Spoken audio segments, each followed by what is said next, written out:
What's up, guys? Back in today with more Jujutsu Kaisen Season 3, this time with the Culling game arc, Episode 8, I believe. Not sure why we had a break last week, I think. I'm not sure if they played a recap episode. It might have been the Winter Olympics, I'm not 100% sure, but no episode last week. So from what I remember, Itadori and Megami were both being led. I can't remember who to. I think it was the guy we saw the episode before last at the end who killed like 200 people or something crazy. Sorcerers at that. Well, I say that like sorcerers are something special. They were, but they're just kind of turning normal people into sorcerers now, aren't we? So I'm not sure. Yeah, you get what I'm saying. But they're both being led two separate directions to the same person. So I kind of wonder if one of them's kind of telling the truth, if neither of them are. Like, yeah, just interested to see what's going to be going on here as we finally entered the game itself. Do let me know what you guys think about this episode in the comment section, though. Looking forward to it today, of course. I can't remember how many episodes is this arc going to be. I might as well look out quickly while the opening's playing. But I'm not sure if it was like 16 or something. I remember it being a weird number. Oh no, that was 12. Just standard 12 episodes. I thought it was either going to be like 16 or 9 for some reason, but I guess maybe I'm mixing this up with different series. Yeah, it was a nice bit of action last week. I mean, it did give me. I said it all throughout the episode. It gave me flashbacks of where I'm currently at One Piece, which I'm really struggling to get through, to be honest with you, because the pacing is bad. It gave me horrible Dasuyan fucking. Ugh, that guy pissing me off so much. Yeah, anything that reminds me of him, not going to go that well. So glad he got taken out swiftly. The head helicopter chopper guy.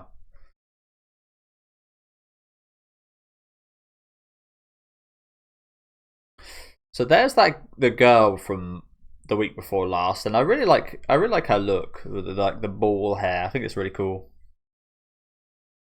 I kind of hoping she's like the good one, if there is a good one out of these two. Yeah, that is true actually, isn't it? I guess that's true in this universe as well.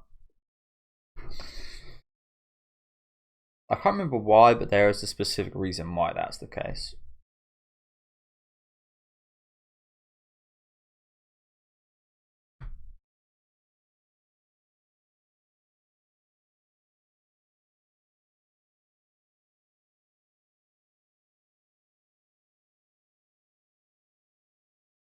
So that's, yeah, Sugito right here.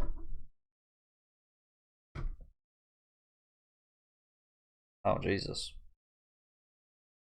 I remember hearing him in the preview.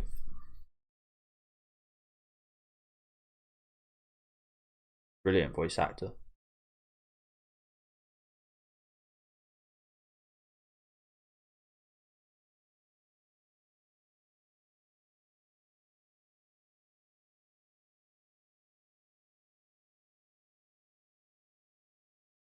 Cat, fuck out. No reaction from the cat. Wait, petrified.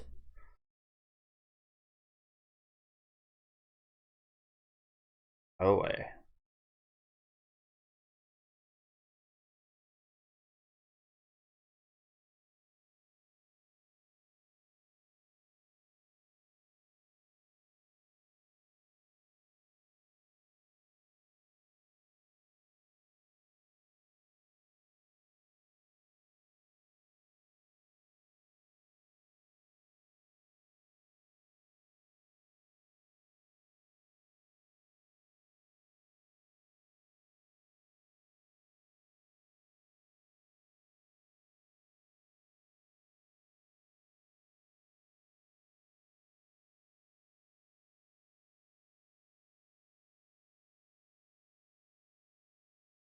I don't know what that is.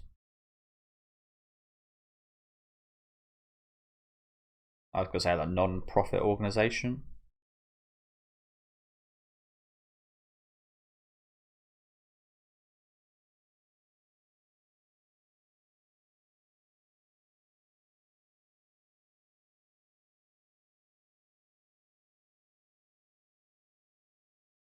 But yeah. But he's got to pay to look after them.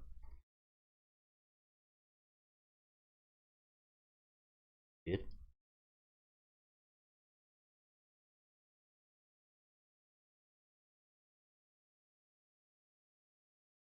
Am I on the right show? Is this Jujutsu Kaisen?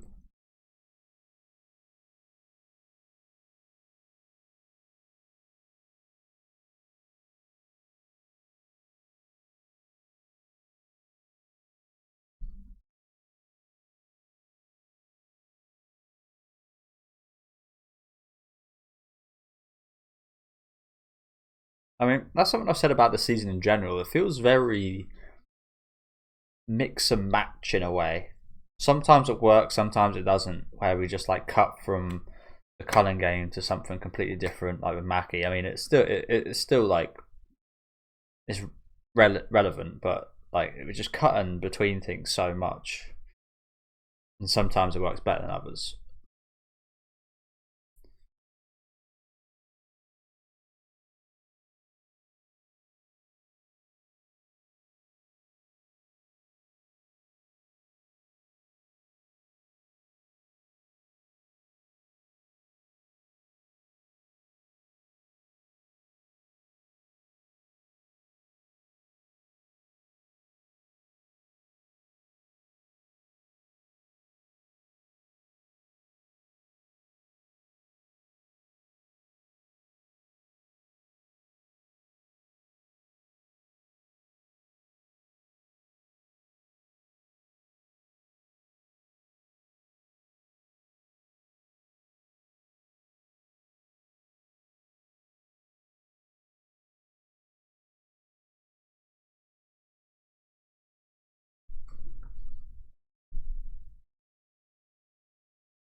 That.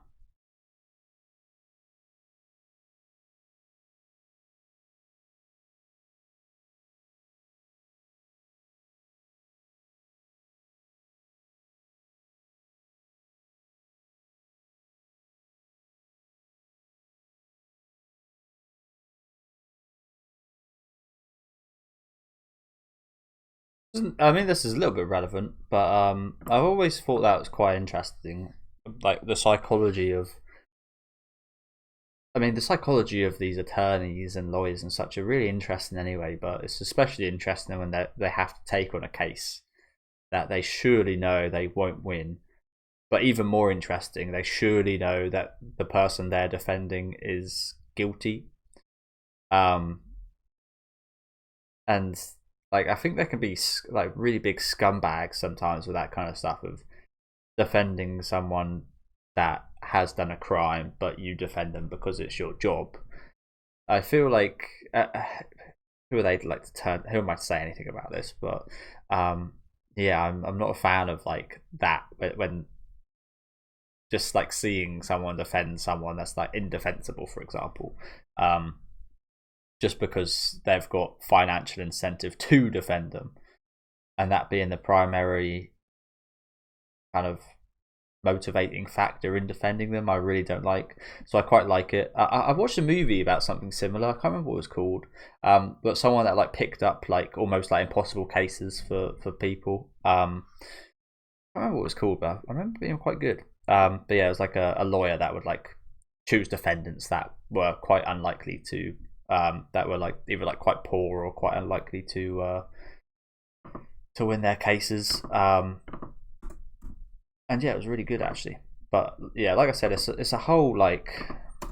I mean, just that I also kind of hate court because I mean I'm not religious or anything, but everybody like swears to an oath that they're going to tell the truth and they're going to say nothing but the truth and blah blah blah. Like, everybody's bullshitting. Like more than 50% of all the words like spoken in those courtrooms are bullshit, right? Like people lying, again, people defending people that they know. Like it's something about like court and such. I just can't stand in that way. It's really like it's an act, it's a play, it's a drama. So yeah. But yeah, as I said, respect to this guy for taking like these cases that most, especially in Japan, with that 99% conviction rate as I spoke about, there's probably an incentive to pick up cases that are like clean cut and guaranteed to be successful for you as a lawyer. So fair play to him for taking some harder ones, some more complex ones. But yeah, there's a lots of he does look very intense, doesn't he? A very intense look. But yeah, I've always been quite interested in like stuff like this. It feels very like, I mean, I know this is probably like a character setup, but it feels very like different from everything else in this arc they've had so far. This doesn't it? Oh, he looks like that guy from Parasite.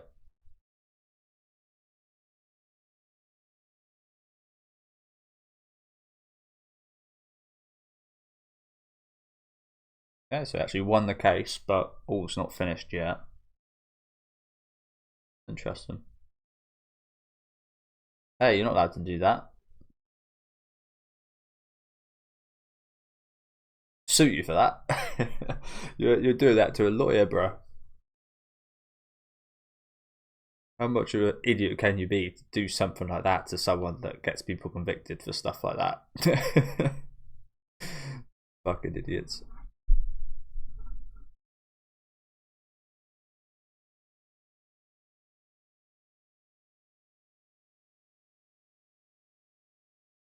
Sensei.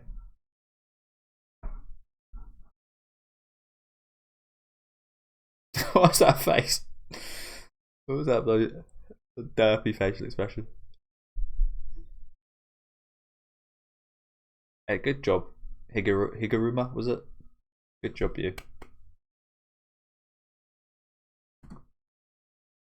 Sorry, I did kind of.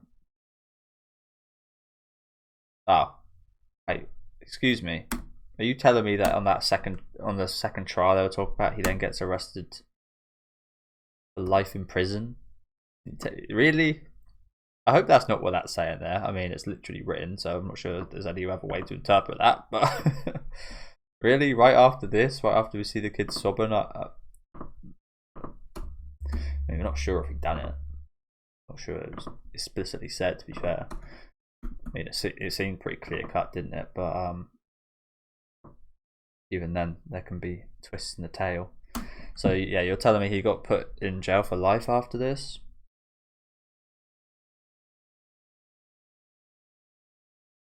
Yeah, so they appealed it, and on the appeal during the second trial, they lost, and he got put in jail for life. Brilliant. So, like, again, I don't get that. Even more, I don't get that. How the hell did that happen then?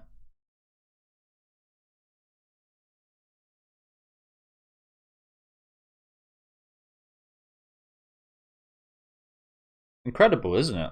How you come to two completely different, life-changing outcomes with the same information at the same place with the same people.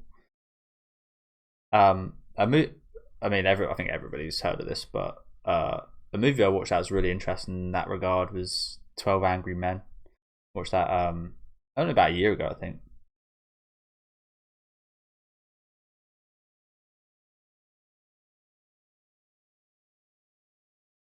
And that was like really enlightening in regards to stuff like this.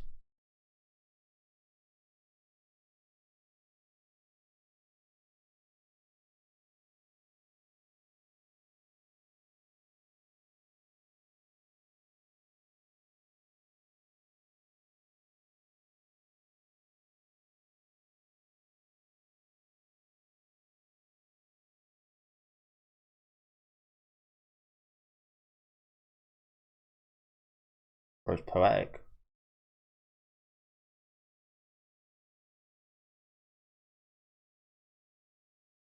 Yeah, it must put you down when things like this happen, right? Especially like especially when things like this happen. I mean, it's one thing if it just like gets arrested initially, but to have to succeed and then for this to happen, like fucking hell. Oh, bro's had enough. Bro's had enough. Oh shit.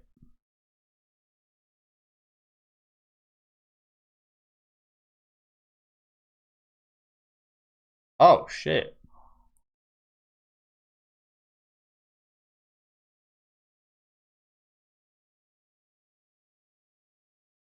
Oh shit. So that's his curse technique, is it? Something like judgment. That thing looks right out of like Persona game, doesn't it?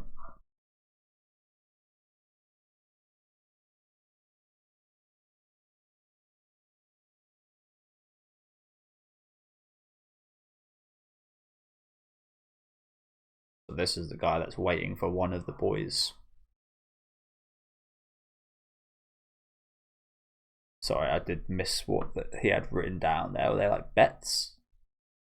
What are these? Receipts for something. Thousands of them.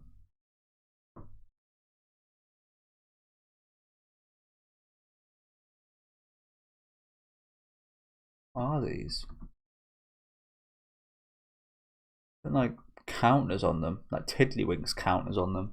They are just receipts. They've all got different names at the top though. I'm not sure if these are the names of people because usually I don't think they're the names of people at the top. I'm really not sure what's going on here exactly, to be honest with you guys.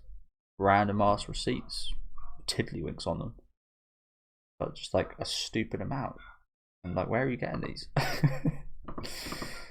If I could read Japanese, that should be helpful. Alright, 11:38. I was literally keeping receipts right here. In this economy. I wonder which one of them's headed to this guy. Reckon they're like debts that people owe him or something? I don't know. No idea what to make of that scene.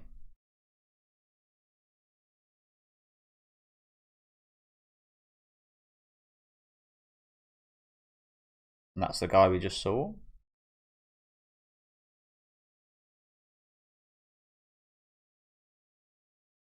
Or is that the guy leading Itadori to the guy we just saw?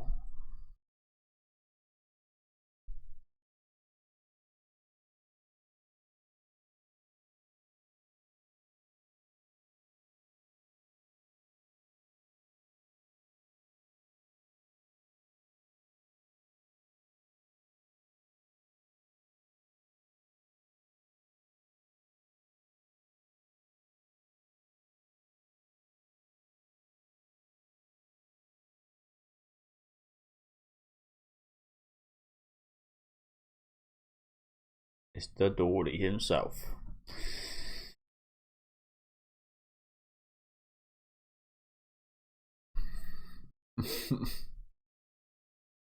Gets smoked.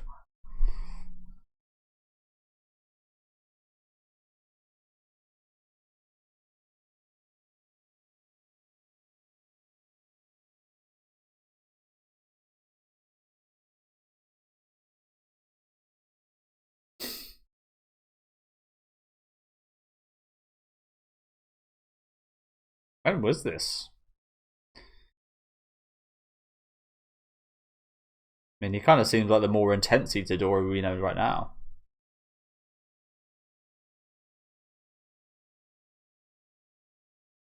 Rin am I?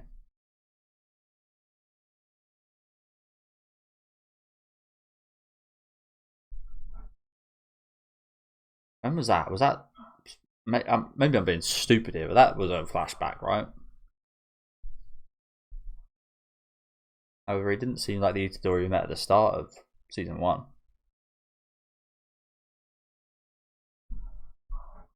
I don't know.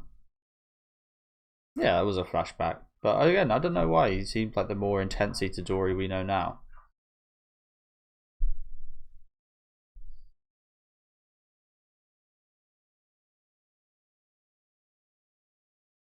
It was a serious situation, I guess, to be fair.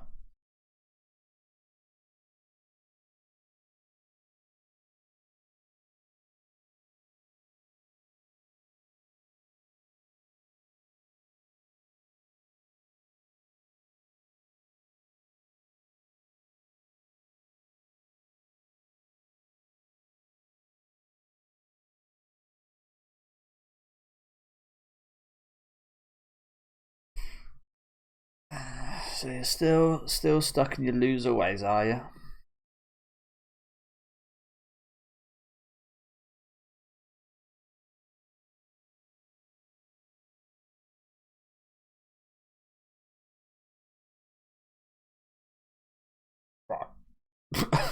I mean, I knew that it would not be Itadori seeing this guy, but why the hell is why is this guy so worried now? Then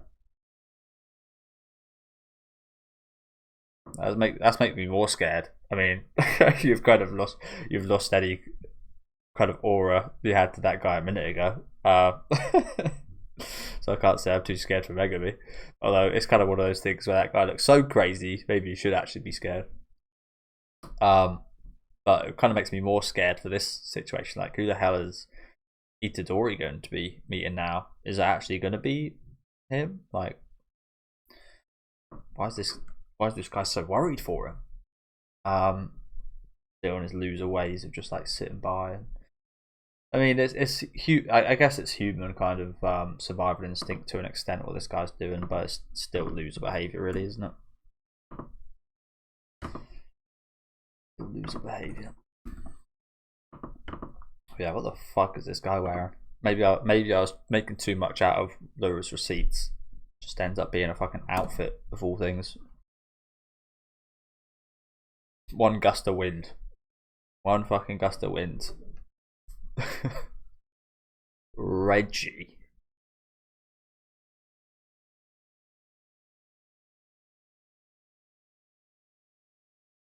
I think we're scared of you. Ironic, actually. Ironic.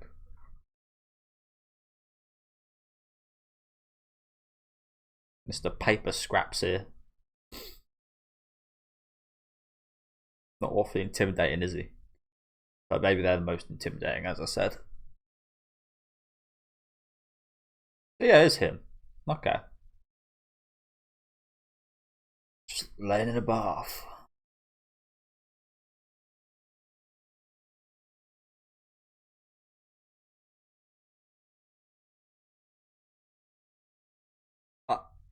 I did once when I think I was like 7 or 8 years old, and I pooed myself. I think it was the first day of primary school.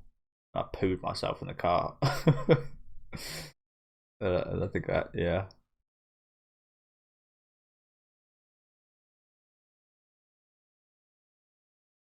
Childhood traumas getting brought up here.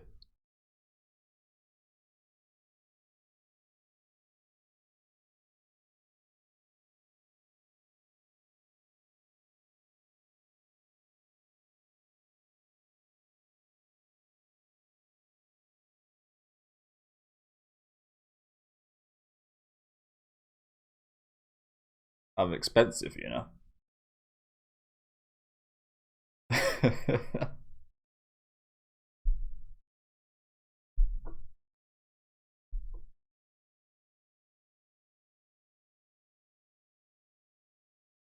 Really?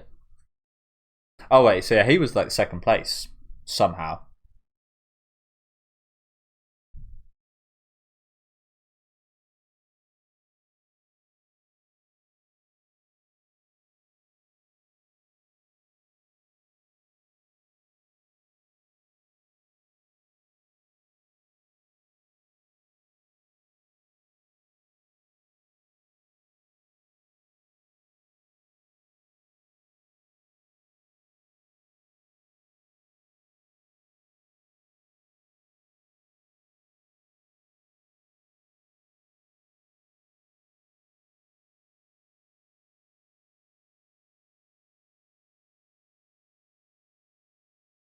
Probably.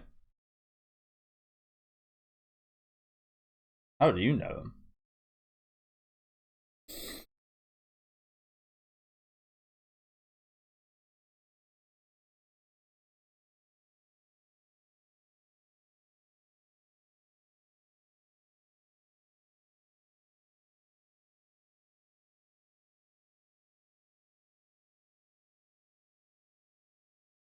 I don't think he wants it to end.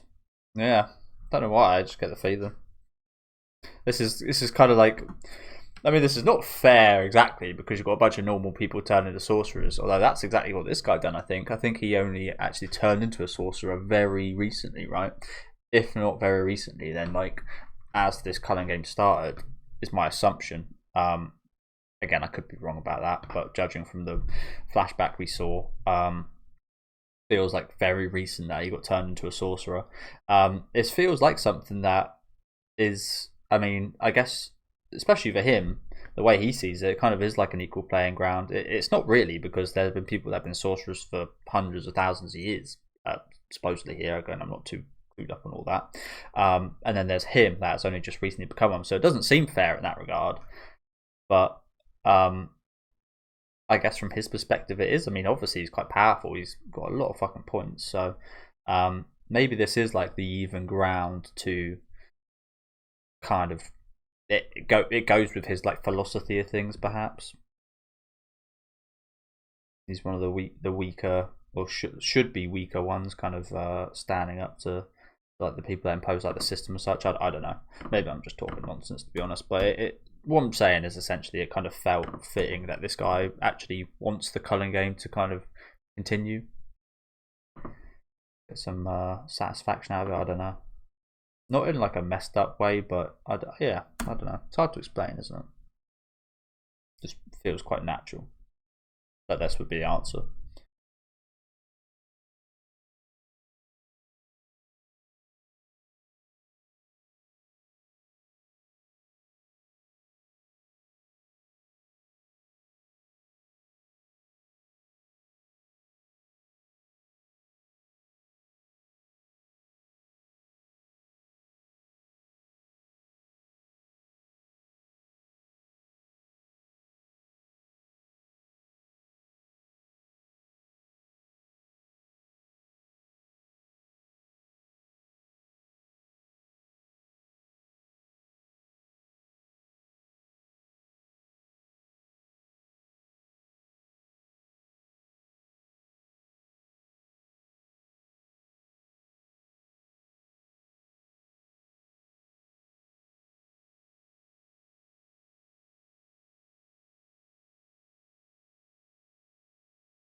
Yeah, I was kind of expecting like a massive battleground.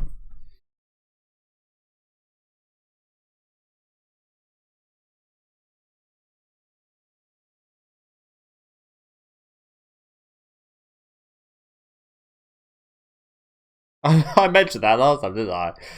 Can you imagine the yeah, I literally said that last week. Can you imagine literally being teleported somewhere like Itadori was, and you've literally just became a sorcerer, or your technique has no way of helping you falling from a great height? Like you're just fucked. You're just dead.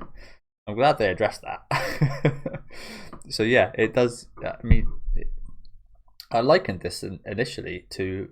I mean, I think we've seen the visuals there of like birds that drop their babies. Sometimes they'll drop their babies out of a nest to ensure the better survival of like they'll have like 10 chicks. They'll drop like 8 of them out, so the 2 that are left with the like the mother survive easier. So there's more food for the 2 rather than trying to split the same meal between like 10 chicks. However, sometimes maybe one of the chicks will survive the fall. Like 7 out of 8 of those chicks have died on or the impact of the fall because it's from a massive height and they can't fly yet. But maybe one of them survived, and that one of them then grows up and becomes like an adult and has chicks of its own and such. It's kind of essentially what's going on here, I guess. The very harsh intro to this sorcery again. These are like the chicks that have been thrown out of the nest, literally. Very very good visuals for that actually. And then there's some like Higurumo, I think I'm butchering that name, so apologies, but the lawyer. And then there's some that hit that like him that just like absolutely just thrive after being chucked out. So yeah, I think that's what these like visual. I don't. Is this like a stork? Do storks do that? I'm not too clued up, but I know there's like quite a few species of birds that do that with their like children and such. So yeah, maybe I should have recognised that whole kind of what Megami spoke about using like cursed using sorcerer's kind of cursed energy and such was actually a bluff. Not sure what the main is. It just to gather like the strongest and then use the strongest then in each of these regions?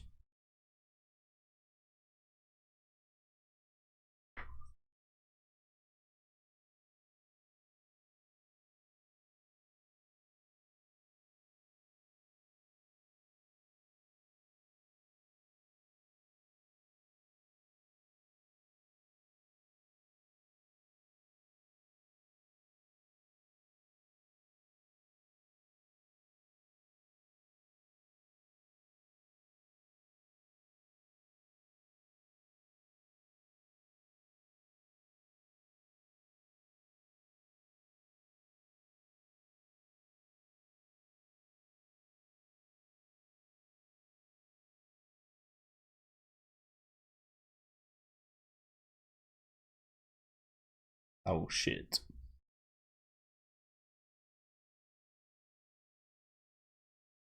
I like this guy. This guy's got like really cool style. I love his voice actor, of course, but that only adds to it. But yeah, guy's got a really cool aura.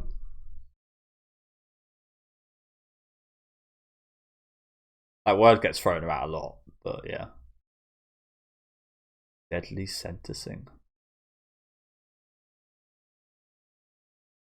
Ooh, big old guillotine.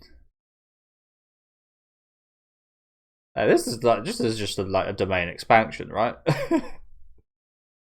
What the hell? It's like a domain expansion, but not.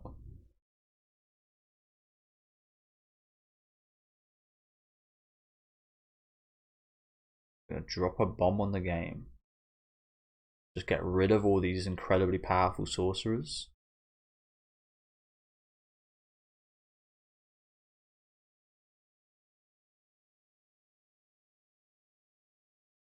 I don't get it.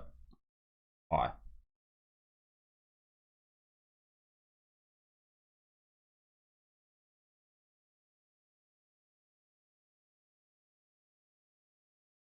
Might be pointless trying to figure out why right now, I guess. But yeah, I really like that guy. As I said, it did feel a little bit like. I mean, it's been a few weeks, so I was always going to be. It's yeah, just a. Like, I really liked the first half of the episode. Don't get me wrong, but it definitely felt like just get like chucked into that. It's just like whoa, but I really enjoyed it. Again, that was really interesting backstory for this Higuruma. And again, he's got a really cool like aura to him. I really like him. Again, love his voice actor. Got an interesting kind of ideology, an interesting past. I kind of had a feeling he'd be kind of against the end of the game. It's annoying as well because he'd be really handy being a lawyer, being able to like decipher these rules probably better than most people. It'd be really handy to have on our side, but yeah, it's a shame. But even his ability looks like really cool. It kind of reminds me of Terpsichore, is it from Hunter x Hunter? Neferpito's ability is like that kind of like necromancy medic thing. I mean, it's not going to be like that, but in the kind of like style of it, it's like it's quite creepy like that. It's really cool. Judge man. Wow, what we got fucking Phoenix right over here. What the hell? Oh shit. Okay, so this is gonna be a bit more like an intellectual battle. It looks like. I mean, by the end of the preview, it looks like it gets kind of physical. But yeah, it looks like this is going to be like a intellect. I've never played any of the Phoenix Wright games, so apologies. I've seen the memes and such, and I need to play them. There's always like a bundle on sale of like 6 of those things. I imagine they're incredibly long and like very detailed. You've got to probably pay a lot of attention and pay attention to a lot of detail. So it's always like it's always like a massive undertaking buying like 6 games at once. If you know what I'm saying, it's one of those like I don't know if you had this before, but sometimes it pays off when you buy like a bundle like that. It's like, oh, I love the first game, so I'm going to love the rest of them, and it's like it's all happy. And then you buy like a bundle and you really don't like the first game. You're like, oh, now I've got like 4 of these just sitting around. I'm never going to play. So I need to try it out at some point. Maybe I could like emulate on like one of the DS games for the series and try out that way, and then buy like a bundle or something. But away from the point, it'd be really interesting to see how that fight does go down. Like the dialogue battle between these two. I mean, clearly this guy is going to be very impressive with that. But yeah, really good episode. Again, felt a bit kind of like a bit of turbulence kind of in this arc in general, jumping from like backstory to Mackie stuff back to the Culling game with loads of rules and like jumbling parts here and there. It's quite a lot to keep up with. But I think they've done this backstory really well, fleshed his character out really nicely. Again, you kind of get where he's coming from, and I think you could tell a lot about him. And just from that first like 10-minute backstory we got, as I did, you can kind of tell a lot about what his kind of choices are going to be, how he kind of sees the Culling game, and so on and so forth. And yeah, just some great stuff here. I'm not sure what the deal is with fucking Receipt Guy. Like, I'm looking forward to seeing more about this. I've got absolutely no idea what to make of it. Seems like a pretty smart dude, and maybe a guy we can actually work with, considering his like knowledge of things and Kenjaku. So yeah, I'd be interested to see more of that situation as well. But yeah, really good episode. Again, as much as I said, like it kind of jumbled this arc so far, this has definitely been one of the more kind of positive ones of that. Yes, initially it was a bit of like, what the hell's this got to do with anything? But ultimately, it's a really strong kind of, what would you call it? Start of an introduction to this Higuruma or whatever character. But yeah, let me know what you guys thought about this episode down in the comment section. I'll stop yapping. Leave a like on the video if you guys did like, and subscribe to the channel if you want to keep up to date. And I'll catch you guys next week with episode 9.